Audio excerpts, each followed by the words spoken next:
Alors l'énergie grise, c'est quoi? C'est l'énergie en fait que l'on consomme pour extraire les ressources naturelles des matériaux, pour fabriquer les matériaux des produits, pour fabriquer, distribuer et recycler les produits que l'on aura fabriqués avec ces matériaux. Et chacune des étapes de fabrication et d'exploitation d'un produit génère aussi des émissions de carbone et de polluants, ainsi que l'usage de ressources naturelles qui sont pour certaines en voie de pénurie. Donc la réduction de l'énergie et des émissions grises amène à l'usage de moins de produits pour fournir les mêmes services durant tout le cycle de vie d'un bâtiment. Qu'est-ce que l'énergie primaire? Comme vous le savez, les réglementations thermiques qui permettent aujourd'hui donc d'obtenir un permis de construire sont basées sur une unité qu'on appelle le kilowattheure équivalent primaire. Qu'est-ce que ça veut dire que ce truc-là?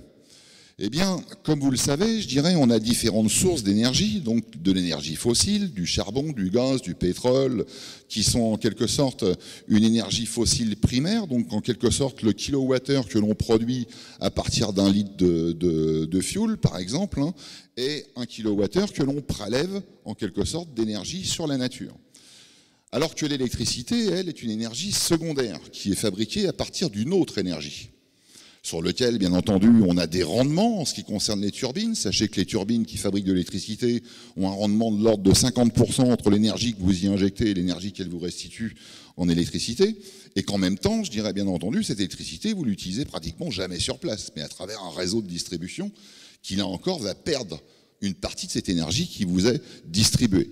Et donc pour cela, le standard de réglementation thermique a introduit donc un coefficient de 2,58 qui permet en quelque sorte de pouvoir évaluer l'énergie primaire résultant d'un kilowattheure électrique.